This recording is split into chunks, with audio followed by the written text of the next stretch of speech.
Production and distribution of City Club forums on IdeaStream Public Media are made possible by PNC and the United Black Fund of Greater Cleveland, Incorporated.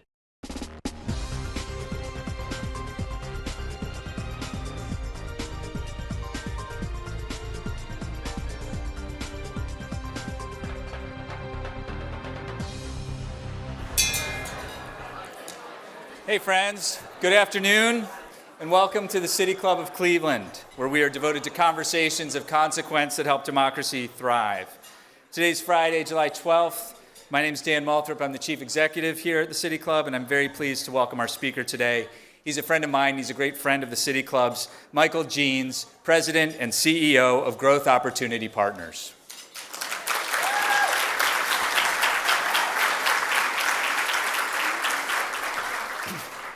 It was about 5 years ago that I first heard Michael Jeans speak. It was a City Club event, an evening forum that we hosted at Goldhorn Brewery on East 55th Street. Michael was on a panel about a topic that's related to what we're discussing today. It was about building wealth in minority communities. And I remember standing at the back of the room and stopping in my tracks when Michael started talking. It was so clear to me that he saw the world in ways both deeper and broader than most of us. If we're all accustomed to seeing the three dimensions we see in the present, Michael, it seemed to me, was watching our community across time with a special sensitivity to the systems that have shaped the present. So when, earlier this year, the U.S. Environmental Protection Agency announced a $156 million grant to Michael's organization, Growth Opportunity Partners, to fund an effort to ensure access to solar power for low-income communities, I was thrilled that it would give us another opportunity to hear from Michael Jeans. This EPA grant provides the seed capital needed for the Go Green Energy Fund, the nation's first African-American-led green bank, which was created by Growth Opps in 2020. The goal of the Green Bank is more than just access to solar power for residents of poor communities. Just how much more is what I expect Michael will share with us today. If you have a question for Michael Jeans, you can text it to 330-541-5794. The number again is 330-541-5794, and our colleagues will work it into the second half of the program. Members and friends of the City Club, please join me in welcoming Michael Jeans.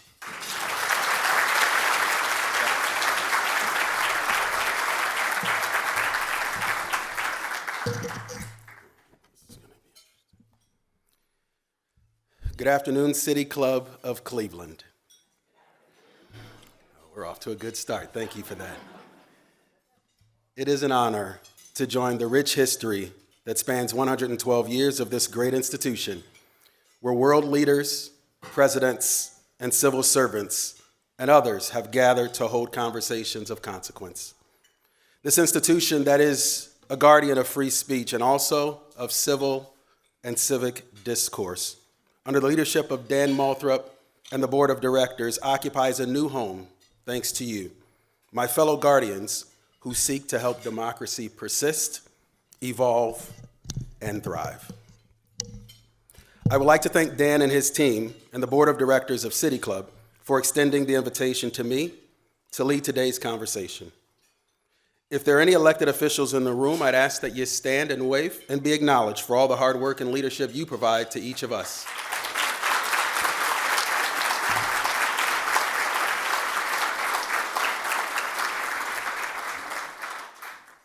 I would also like to acknowledge my board of directors at Growth Opps. My chairwoman of the board, Ms. Nadeta Letson, is here, and I believe I saw Nadeta. There she is. Thank you for being here. My vice chair, Sheila Wright, was working diligently to get here, and I believe she ran into an unavoidable conflict, but I so appreciate your leadership. If you allow me a moment to acknowledge the lady of my dreams, the mother of our children, my wife of 28 years and just 15 short days from now, and still my girlfriend, Arely Hernandez Jeans, and as some of you know her as Arely.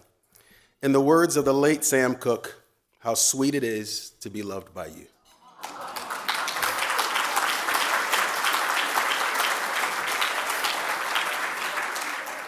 Our son Isaiah joins us today as well. willingly, which is helpful, and engaged, which is such a blessing. Isaiah is a rising sophomore and Viking at Cleveland State University provost, accepted into the engineering program as an incoming freshman and now majoring in environmental studies. He made the president's list his first semester and dean's list his second. And I appreciate all of that, but I'm even more proud of you for your intellect, your empathy, your courage, your kindness, your pursuit of excellence, your decency, and for all the conversations that begin with, "Hey, Dad." I love you both very dearly. My mom would be here. She raised me as a single mother at a time when there was little to no support. She wishes she could be here with us today in person, but is wrestling with late-stage cancer, stage 4. Mom, I know you're listening and watching. Thank you, and I love you. All right, I can't acknowledge everyone. As I look out, I see so many friends. I see family, and it means the world to me that you're here. Dan and I have 2 recurring nightmares. One is to receive that phone call asking, where are you? Because you're on stage in 5 minutes. The other is an empty room when I get there. So thank you for being here and showing up. Lastly, I'd like to say thank you to my fellow and our fellow guardians. I'm Michael Jeans, founding CEO of Growth Opportunity Partners, also known as Growth Opps. My background's in accounting, securities, and banking, along with market demand that I've led to establish Growth Opps. Growth Opps was founded in January of 2015 to provide high-quality financial solutions and management consulting advisory services to primarily low-income and disadvantaged persons, often located in underinvested places. We believe at Growth Opps that all persons, regardless of address, of zip code, race, color, orientation, or any other divisor, deserve accurate and timely guidance and data. Growth Opps provides capital in the forms of debt, equity, and grants, primarily to small and mid-sized businesses. My incredible team, and Marcus Glanton, our Chief Operating Officer, is here, along with Chris Graves, and my wife, who is my executive assistant, also works with municipalities to support healthy and vibrant communities and community development. In 2020, we created Go Green Energy, the first African-American-led green bank in the United States, and we've been recently told we may be the first in the world. As a green bank, we focus this aspect of our business on creating sustainable markets and market solutions in those same underinvested communities I mentioned just a moment ago. Together, Growth Opps and Go Green Energy have a focus that involves building and rebuilding the 22nd century cities, but in the 21st century, so that hopefully our children and our grandchildren can inherit a cleaner, more sustainable, and affordable place to live, to learn, to work, and even play. I would like to pause here and thank the board of directors of the George Gunn Foundation. I'd like to thank Tony Richardson, President, John Mitterholzer, Senior Program Officer, Bob Jaquay, now leader who is retired, sage and friend from the foundation. All of the George Gunn Foundation staff and team have been remarkable in their support of Growth Opps. The foundation provided meaningful investment and support to help stand up the Green Bank. Early capital support and thought leadership in a meaningful and thoughtful manner allowed Growth Opps to do the work necessary to achieve significant milestones, culminating in the EPA award Dan mentioned a few moments ago of $156 million to accelerate and advance our solar initiative, which I will tell you a bit about more in a few moments. First, I'd like to share a few realities with you, which I hope will provide a deeper understanding of why and how we at Growth Opps do what we do. I'm going to start with a world statement, but focusing on the U.S., we have an abundance of natural resources, as well as wealth. A few natural resources for today's discussion are oceans, seas, lakes, and other bodies of water, land, and air. Examples of assets include land, homes, other amenities, and I'll asterisk banking and insurance and address that in a moment as well. When both natural resources and other assets are accessible without interruption, there's a high correlation to the attainment of wealth and freedom. With freedom and wealth comes the following: nearly unrestricted access, exclusive membership, perhaps country clubs or other privileges, some earned and some unearned, healthy, stress-free walks and drives without certain worries, most often cleaner, fresher air, water, and land. Now, we need to bifurcate the ability to access with the permissibility of access. There are psychological implications to both. And who is it who is so righteous to dole out access and freedom? With freedom and wealth comes nearly unrestricted access. One of the beauties of natural resources is that they're free and that they're accessible, available to all, perhaps akin to a God-given right of access. In 1919, Eugene Williams, a black teen calling Chicago, Illinois, his home, was stoned to death by his young white peers by his age. What on earth could have invited such an action toward this young teen? He accidentally drifted across the color line in the water where he was swimming. A color line in the water. I'm still not sure what that is. This led to a riot in Chicago claiming 38 lives, all because a young black boy was swimming in water being claimed by parties who did not own it. Around the same time frame in California, they began a transition of beaches from casual to commodities for the wealthy.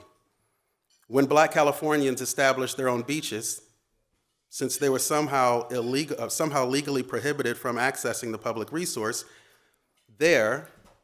our black beaches, which were referred to as inkwells, a derogatory term used by whites to refer to the beaches blacks could visit in Santa Monica and other beach clubs near Huntington Beach, white owners used their influence to fight against the existence of these beaches.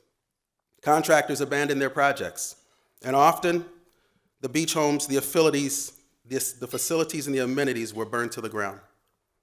For decades, getting closer to home on the timeline, municipalities in the United States enacted restricted policies and practices explicitly prohibiting black citizens of the United States from placing so much as a toe on beaches, and ignored proposals by black communities for their own beaches and to have their own beaches. Police and the National Guard would actually beat and arrest blacks for attempting to enjoy a lake, the ocean, or their derivative, the pool. And they were declared not for them, or dare I say, not for us. You may ask, why am I injecting race into today's conversation? In North America, approximately 80% of the population is urban. Studies show youth in low-income neighborhoods and low-income communities, neighborhoods of color, and please note that distinction, rely more heavily on public spaces and use them more frequently than in affluent neighborhoods. Did you know that? Because I didn't. It's not the picture I have when I think about how parks and spaces are used. I had to pause and give it further consideration, and then I got it. These spaces are accessible. There are no fees or fee barriers to get in the way of the experience that awaits. Even though the use of these spaces exceeds the frequency of use in other communities, black and brown youth are often profiled, targeted, or harassed for using said spaces. Dare I say, arrested, if not killed, because someone else's fear of them caused the action. See Tamir Rice, age 12, black teen killed on November 22nd, 2014. What am I getting at? When we set out to establish this green bank, there was an assumption that it would look and be governed a certain way. Perhaps, to your surprise, the assumption was not that it would be led by an African American, rather among some other group. I challenged the assumption, and I'm pleased to tell you that our funders and our supporters agreed with us. We made adjustments and delivered a model considered to be novel. We at Growth Opps at the time, the structure we proposed was unique. We knew at Growth Opps that at the time, the structure we proposed was unique, but not that we would be the first African-American-led green bank in the nation. As we would work diligently behind the scenes to create foundation for clean energy investment that would begin with communities historically left behind, we would receive the historically consistent opposition. Some of these things were told or were intimated, or conversations among others, even certain leaders in this town, whom will remain nameless. But my colleagues who didn't look like me would inquire, and a couple of times who did look like me. What is the Green Bank, and why is it applying for $250 million? That's a lot of money. Why is Michael leading this? He most certainly, well, can he be successful in leading this initiative, or should we lead it? This seems like a lot of money for a low-income community. Maybe we should create our own and let Jack run it. John Mitterholzer always appreciates my Jack slide. We can assemble capital, 20 million or so, to start our own green bank. Then we can squeeze them out. And as we would advance closer to submitting the application to the EPA, one outfit even went so far as to make phone calls over the weekend to tell our would-be partners that perhaps they would be harmed fiscally if they would sign onto our application. That effort was over a weekend when that organization is not known to be working. Well, we had and we have an amazing, tremendous team at Growth Opps and a team of partners. Growth Opps became the lead applicant for an application to the EPA for $250 million. The application would represent 31 communities located across 8 states. Those states are Ohio, Indiana, Kansas, Michigan, Missouri, New York, Pennsylvania, and West Virginia. Our coalition would become named the Industrial Heartland Solar Coalition. Our application was the culmination of several years of planning and work. The Inflation Reduction Act was signed into law on August 16, 2022, and it codified the largest climate legislation in the United States. It created the Greenhouse Gas Reduction Fund, and within that, Solar for All. Solar for All would provide $7 billion to 60 entities across the country. At what we understand to be the peak, the EPA received nearly $40 billion in requests and 260 applications against the aforementioned $7 billion of capital available and 60 spots. Each state was eligible to apply, and it was believed that if they applied, they would be awarded. Of the 60 spots, 49 states were awarded, leaving 11 spots available for Growth Opps to compete. Of the 11 remaining spots, 6 were awarded to territories and tribal nations, leaving 5 spots out of the initial 260 applications received. Growth Opps was successfully awarded $156,120,000 by the EPA and $400,000 in technical assistance by the Department of Energy.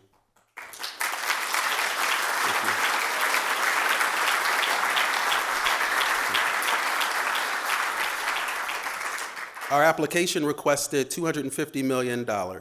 All recipients who were awarded received less than the requested amount. The minimum received by any applicant was $25 million, and as we understand it, the average award was $100 million.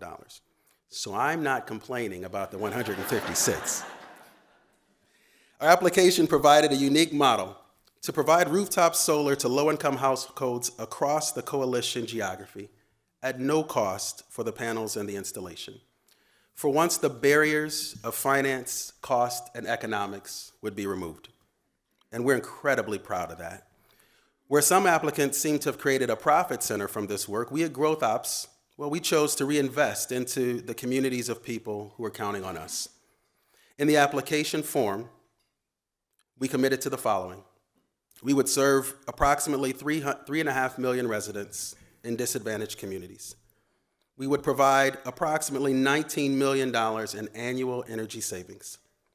We would reduce, with our coalition partners, CO2 emissions by 160,690 tons. We would create access to clean energy, meaningful wage jobs in disadvantaged communities, and improve quality of life. It's here where I made a note to insert. It's important that we include communities that have been left behind. But if there's something to inclusivity, there's a way for us to do that and include the larger body. And so we want to be examples of inclusive prosperity and inclusive development. These dollars are restricted for low-income communities, but we're raising additional funds, and the goal is to catalyze full communities, but starting with low-income communities. We've seen the exercise of starting elsewhere, and we were told that it would trickle down. It's a really slow trickle. We receive calls daily and emails from around the world from people interested in these solar panels and our model. Thank you for your inquiries. The reality is we're some months away now from finalizing arrangements with the EPA, and we cannot tell you enough how we appreciate the interest, which is driving demand, but we can't tell you just yet what we know. Here's what we can tell you.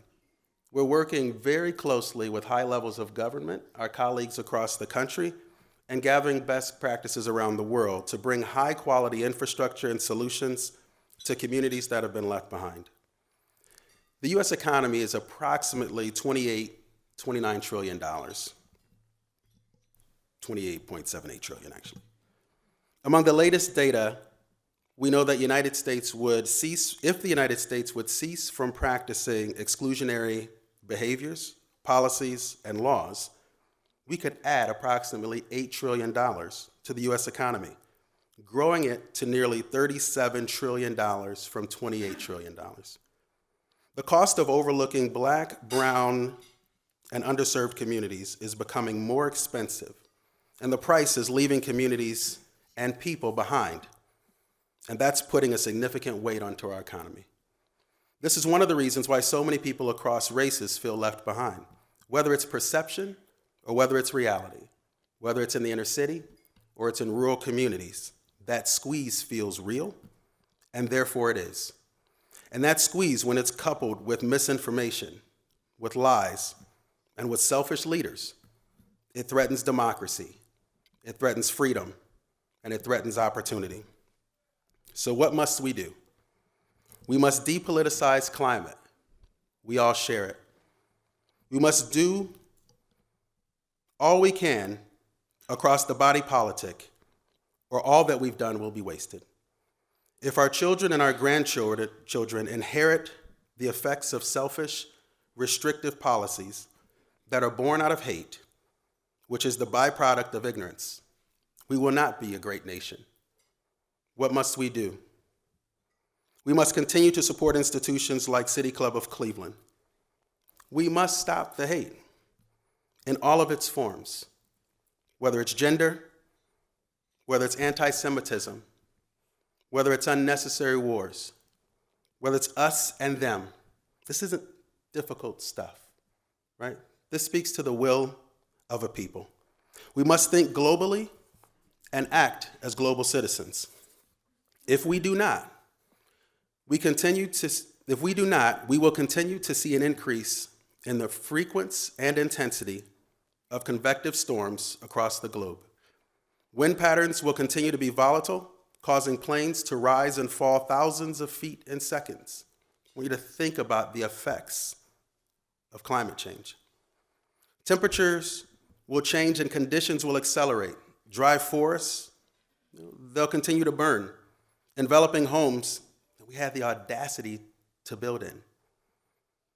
Ecosystems that should be in one place will be found in another.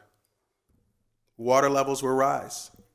Entire island nations may cease to exist when these waters rise. What am I saying? I'm saying it's not doom and gloom. I know it sounded like it. But this is an opportunity of a lifetime, ladies and gentlemen. This is an opportunity for us to act on behalf of humanity, for humanity. I don't know, be human, be better, see ourselves in each other. We're beginning with solar panels at Growth Opps and with the Industrial Heartland Solar Coalition. We will advance and continue with other sustainable solutions. 156 million is a great number to start with, but that's seed capital. We intend to raise a multiple of that, a range between 8 and 12 times. The reason is there are terms and conditions on the 156 million. Can't save lives with solar panels. We can improve them. But if the home still needs remediation, then who's to step in and do that?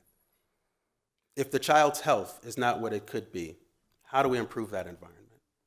If it's not safe from home to school or from home to the hospital, what can we do to make healthier, happier, thriving communities? The ocean and nature, they are not our playground. They are home to a large number of species, and we need to respect that and each other. But this time around, let's begin by investing innovative solutions with those who are endowed with certain inalienable rights, yet they continue to be left behind. In the words of my board chair, Nadeta Inletson, and adopted by the Growth Opps Board of Directors, we're in the room to make room. It has sincerely been my honor spending these moments with each of you, and I'd like to leave you with just a couple of thoughts.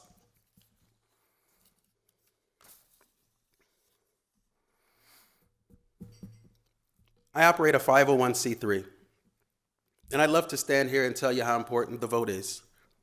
I'd love to tell you which side to vote for. They say I can't do that, and I'm probably too close to the line now. But I hope that you'll take the time to see the through line between health and well-being, between climate, sustainability in all of its forms, decency, what reflects you and who reflects you, how you will be remembered, not only for what you do, but for what we didn't do in a time of criticality. How will our grandchildren look upon us and think about us, whether they're in school and there are omissions to the record, or they're hearing stories retold? Will they inherit homes that they can't afford? Will they inherit environments where they can't breathe clearly? I don't think they'll be too happy with us. But if we're asked the question what we did, I sure hope we can sit back with confidence and know that we did everything we could, not for ourselves, not out of greed, not for a particular moment in time, but as a dear friend of mine says many times, but that we planted trees under whose shade we may never sit. It's been my sincere honor to join each of you in this conversation, and I'm hopeful that you have questions for me and of each other. Thank you.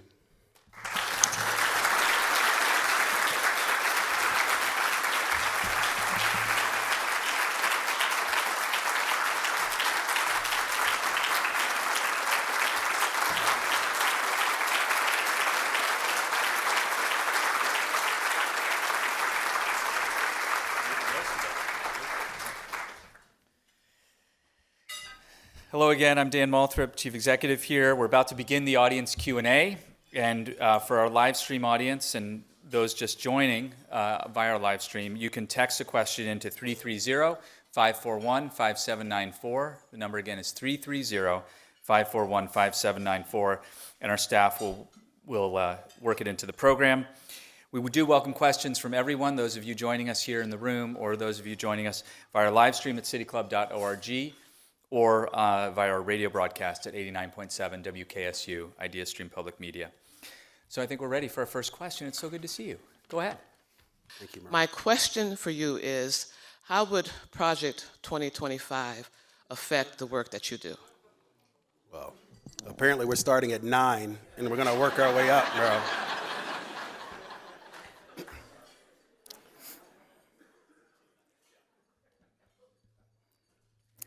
Project 25 should never exist in a political campaign in the United States of America. It's unfortunately a repeat of times past. It's a replay of a turning back of pages. And frankly, it didn't work then. And so I think when we see documents and statements like 2025, Project 2025, our initial reaction is pretty harsh. We're offended, we're angry, and sometimes there's some fear. My experience is that there are more of us than that madness. How does it affect our work? I sure hope it keeps us driving after what we should be doing. We are absolutely stronger together. Our American democracy is at a tipping point. This is a true inflection point. So you got me dancing this line again on the... But the reality is there are consequences to not investing in education. There are consequences to taking civics out of the classroom. And so unfortunately, people are voting their pocketbooks. They're voting how many coins or dollars are in there. That's not how this is supposed to work. We should be thinking about the cast at the ballot so that we can do what's best for the United States. How can the United States best represent her people? Is there representation from the electorate? And are we trending in a direction where we can compete globally? We can't just be the best because we say we're the best. And Project 25 is not our best. So I think it has the potential, should there be a change in the executive office, I think there's some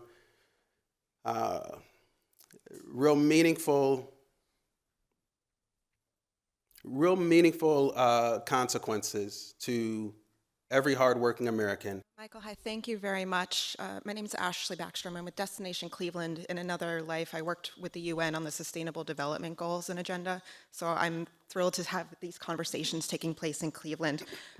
You spoke about the potential impact of the work that you're looking to do with the EPA grant, 19 million in energy savings, the CO2 reduction numbers. I wonder, are those borne out by your own research, by similar projects you've seen around the states or around the world? Just how you're figuring out this potential impact. And a second question is also, as we look at the disadvantaged or historically disinvested communities that you're looking to start in, what other parameters are you looking at to determine which households are eligible in the community? Thank you. Thank you for the questions. So how do we arrive at these numbers? I shared with you that we had an amazing team, and we have an amazing team. Some of those team members are here. If you can wave your hand: Dan Gray, Scott Hubey, John Mitterholtzer, Allison, don't you hide back there, with Power Clean Future Ohio. We had an amazing team, and that team brought in additional talent so that we could be laser focused. If any of you have worked with me, you know when I'm building something, you'll hear the phrase, it's got to be as bulletproof as possible, right? Because I know it's coming, and people are counting on us. And so let's kick the wheels, let's blow holes in it. So those numbers came from one of my colleagues I met through Power Clean Future Ohio, John Paul. Incredible. He accessed data from across the globe. It's interesting. Sustainability and climate remediation is not as new and novel in parts of the world as it is here in the United States. And so there's good data out there.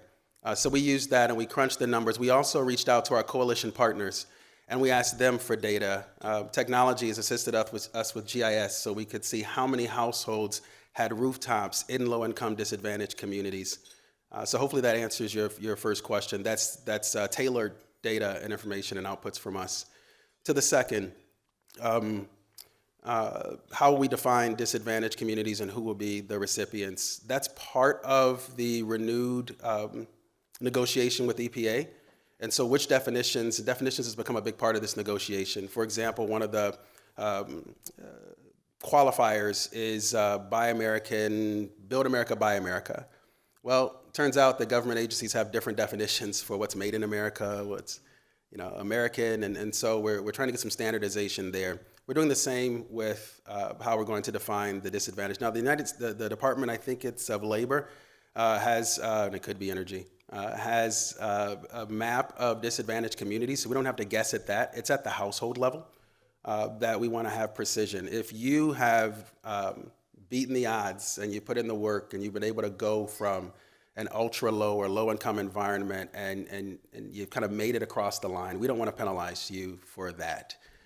And so there should be, at the end of our work, a continuum of support so that resource doesn't fall off just because one has achieved the goal that they set out to achieve.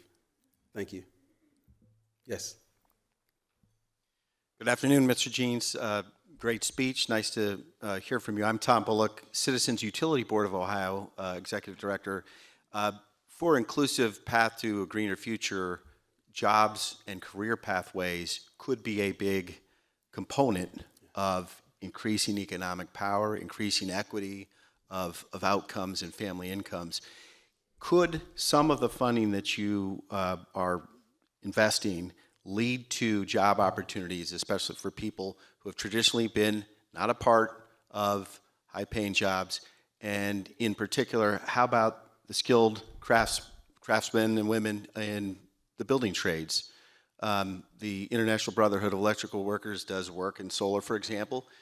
Can we connect and make 2 + 2 = 5 out of these opportunities so that it's not just a one-time project, but it's the beginning of change for an entire family?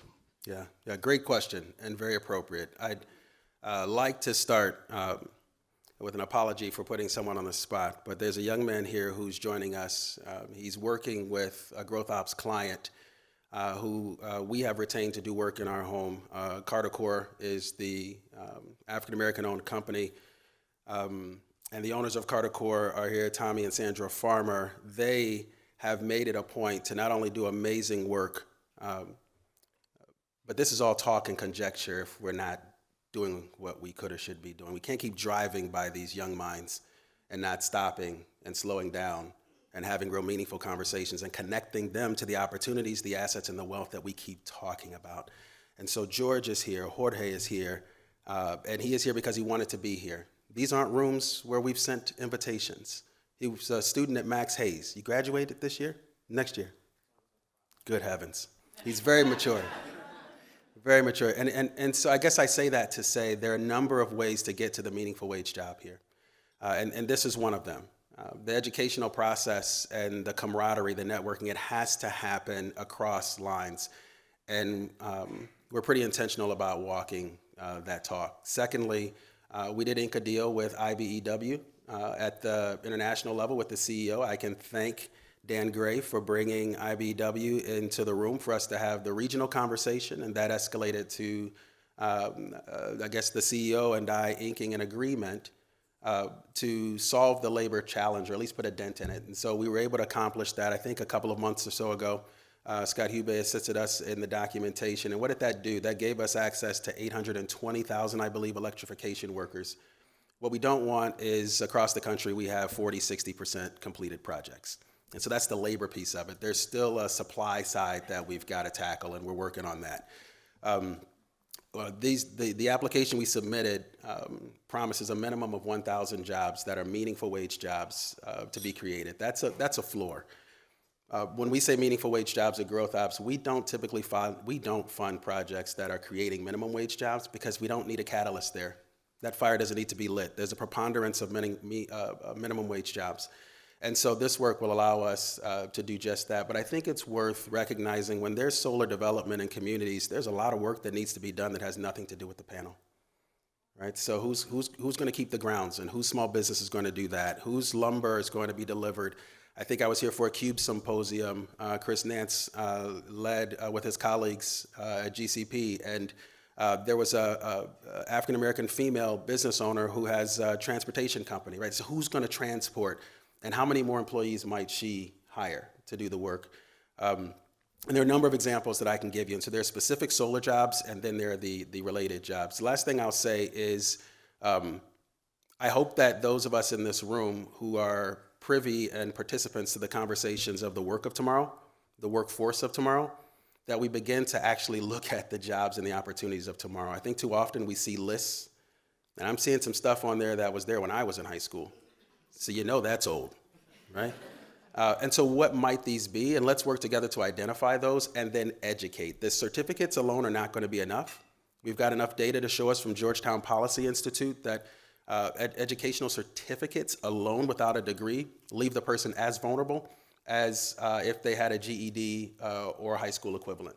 They're that vulnerable to economic downturns. They're out the earliest in economic downturns. They're out of that market the longest, and when they return, at best, they're most often paid at par for when they left. So they're underwater. That's not a resilient certificate. So how do we make that certificate matched with a degree or an incremental degree that gives them economic resilience? The panels can't be the only sustainable thing in the household, right? Thank you for the question. Good afternoon, Michael. My question's going to focus on how the initiative that you're leading and Growth Opps is leading will specifically expand opportunities for communities of color on both the workforce side and on the business development side. And now this is a shameless plug for you and for Dan Moulthrop to make room on the wall here at the City Club for your photograph. Nobody wants that, Chris. Nobody wants that. But I do. So as the Vice President of Construction at the Greater Cleveland Partnership, and whether it's Glenn or Marvin, Arian, Janice, working with partners at the sewer district as our project owners, this is an ecosystem, and you talked about your initiative as being part of an ecosystem. And what we know, also, you pointed out issues of equity throughout your remarks. We know that during the decade from 2010 to 2020, we did $20 billion worth of construction. We're only able to track about 5% minority business participation.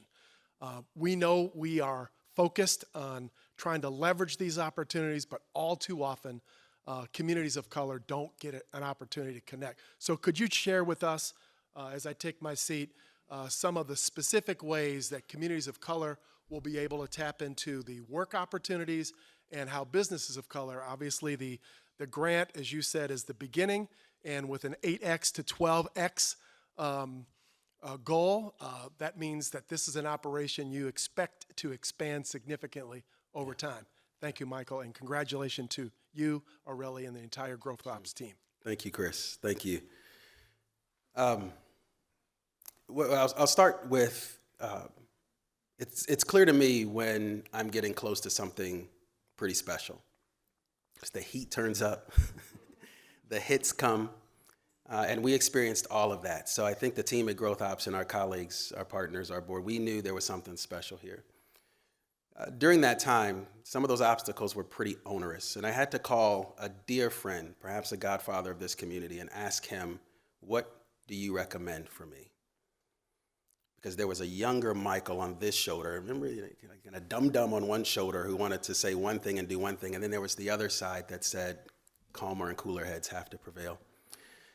And he shared with me that the effort coming my way was an attempt to do away with what we were doing, but that it had been unsuccessful. He said if I chose to preoccupy myself with that further, it would succeed in being a distraction. He said, secure the capital. It'll change the conversation. We've talked about crumbs for decades. We've talked about who has power, who has control, those are all valuable conversations. But at the end of the day, if people have to beg for the basic things of life that are afforded to others by birth, that doesn't work for us as much as it might work for others. And so $156 million is real money. But we crossed the $1 billion mark, and now we're moving commerce. When you direct the capital, you set the terms. And so we can set terms. We don't have a lot of imagery of that in the Midwest. And so it becomes an example and flies in the face of those who can suggest that any one of us couldn't lead this work, that we couldn't get it done, or that we needed a sponsor to get it done. That's whether female, and you've heard that, you're African American, you're Latino or Latina, you're Asian, you're Jewish, you're young, whatever those things might be, perhaps you've heard it. And so these kinds of examples, joined with significant capital, allow us to dictate what the opportunity can be and then to capitalize that opportunity. And if we model this in a way that it creates ROI or return on investment, then there's a tomorrow for it. There's another iteration for it. And I think what most of us in this room have learned is that when the ROI isn't defined in the beginning, it's a quiet room. There are not a lot of people beating down the door. But once there's an opportunity for investment that suggests a meaningful return without absorbent risk, it's amazing how full that room becomes, right? And so I think it's our responsibility when that room begins to fill that we fence that room so that there remains room and opportunity for others. So how does this show up in small businesses of color and African American and Black and brown communities? I think we have to, whether it's an ethnic discussion or otherwise, we can do better than wanting opportunity to go to a place and then turning 180 degrees to a place and perhaps of people who don't resemble where it's supposed to go, hoping that they're going to find it. I don't have to introduce myself to the Black community. I don't have to introduce myself to the Latino community. I don't have to introduce myself to the Asian community. I don't have to introduce myself to the corporate community or the civic community. These are places of comfort for me, even when we have uncomfortable conversations. And so if I don't have to start with, hello, my name is, and we can actually start with something of substance, we can get something pretty special done. So it's my hope that Growth Opps can not only join our colleagues across the country who are doing this work and may have taller challenges than we do, but that our colleagues who don't look like us, that we build it so well, almost like a Harlem Renaissance, where everybody wants to dine, everybody wants to see the show. That's what we seek to do. And if we can do that and not forget the diaspora, who continue to remind me that they're there, and who continue to ask me, what took you so long? We can do some pretty incredible things together. Thank you for the question, Chris. Yes. Hi, Lucy Cooley. Hi, Lucy. Electric car advocate and editor for Solar Today magazine. In many states, utilities are pushing back against solar for various reasons, overload, duct curve, and also grid problems. How is that going, working with the utilities? You guys are trying to get me shot today. We have now passed the 10 mark starting at 9. So it's the perfect question. So we have established large utilities that typically work on utility scale large commercial projects. Like large corporate that's not utility focused, there's already a market for that. Right? It buys, it sells. There are staff management teams who are focused on ensuring that there's fluidity and that the transactions continue. What we don't typically see is that same level of commitment in less than higher income communities. There are municipal utilities. And Cuyahoga County has recently created a municipal utility. You also have a municipal utility in Cleveland Public Power. Early in our research and conversations, it was shared with us, and we believe that it was the smaller municipal utilities that had the frailty, that had old equipment. The ability to upgrade it would be challenged because there's not a tax base to upgrade that equipment over time. And that fact remains. In our recent conversations with large utilities, they're having a similar issue, but not all of them. One large utility told me, Michael, we would like to advance this in our room, this being the Solar for All initiative, and how can we negotiate and partner with our utility colleagues. But they said, I've got an executive just a month ago who sent out a memo wondering whose car was that charging in the parking lot because it was stealing the electricity. Stealing the electricity from the solar charging station. So it's a lot of educating we missed for this one, right? I got to get on my job better. And so there's a variety of challenge and a variety of opportunity. We know that the utility lobbyists are a strong group, as well as with oil and gas. Some have adopted this new distributed model because they recognize that this is the transition of energy. For whatever reason, some have not. We have to find those who are not only the coalition of the willing, but the coalition of the good. We'll start there. I don't want to begin this conversation being on the other side of the aisle, because then I bring those whom we serve on the other side of the table, I should say, on the other side of the table.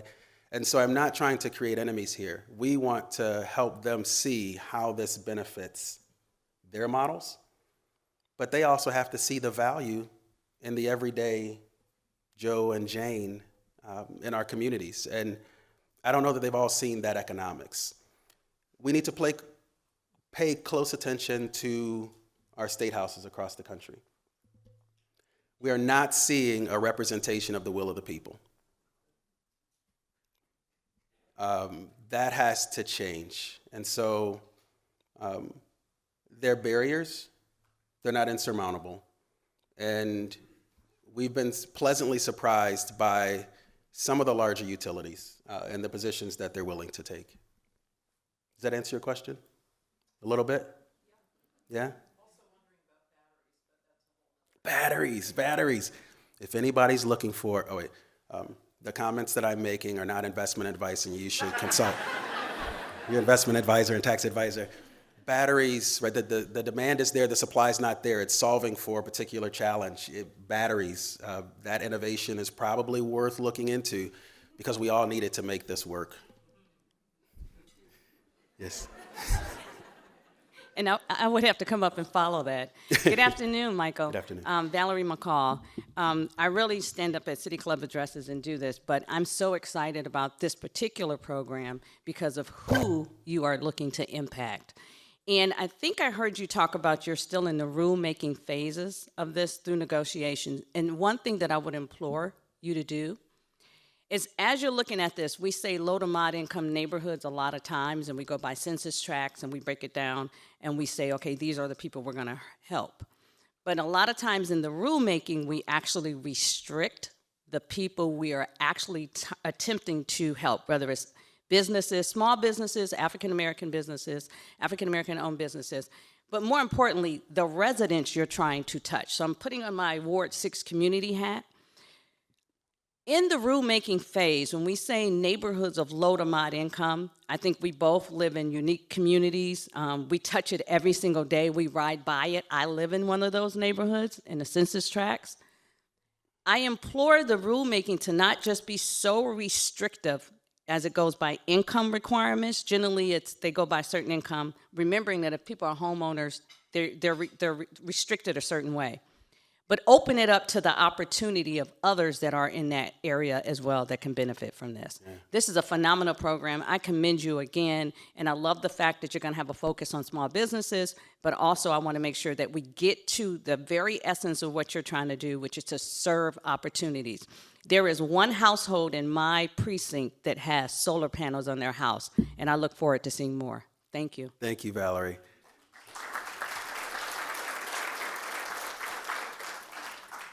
This is my cue over here, so I'll be brief. The benefit of having good and smart people in the room is that they ask good questions, and it allows me to provide some additional insight. We are not looking at census tracts here, right? Growth Opps has never done that, and to your point, too many places do, and so there are unintended consequences. But we're looking at the address. We're pushing the envelope because we tend to push the envelope, and so I don't know that income is enough, but the parameters of this particular program that we didn't write may have to restrict that as a requirement for those dollars, but that's where the 8 to 12X comes in. Because it's not always an income conversation, it's an asset conversation. What does the household balance sheet look like? When I was a stockbroker, I worked with wealthy folks who, well, I should say, I worked with people at high incomes, and they had high expenses. But now we're talking about lower income and energy burden where 30+%, not that's the definition, but that we have in some of our communities, 30+% of their income is going toward utility costs. Right? That's not sustainable. And so I'd say to each of you, keep pushing us as we do everything we can to bubble up these unintended consequences to the EPA, to the IRS and the Treasury Department and to the Department of Energy, because it's your voices that need to be heard. And I appreciate each time you leave those messages for me in my ear. And I frankly wish your voices could be heard in other places of consequence. Thank you very much.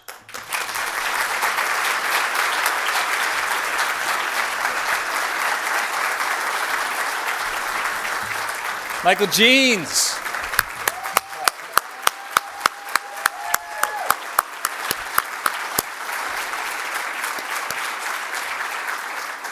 Thank you, Michael, and thank you all for joining us today. Forums like this are made possible thanks to generous support from individuals like all of you.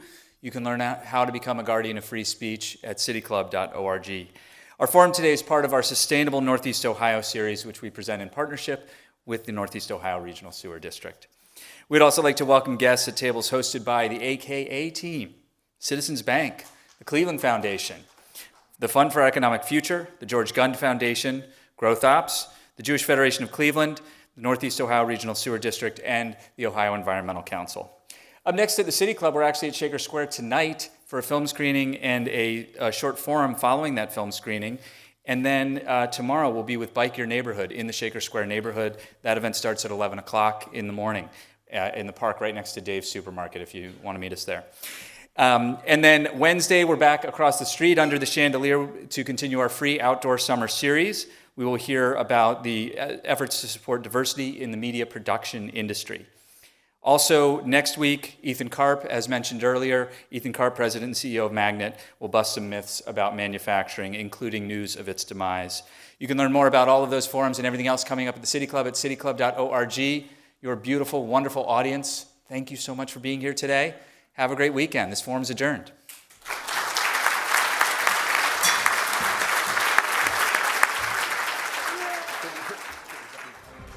For information on upcoming speakers or for podcasts of the City Club, go to cityclub.org.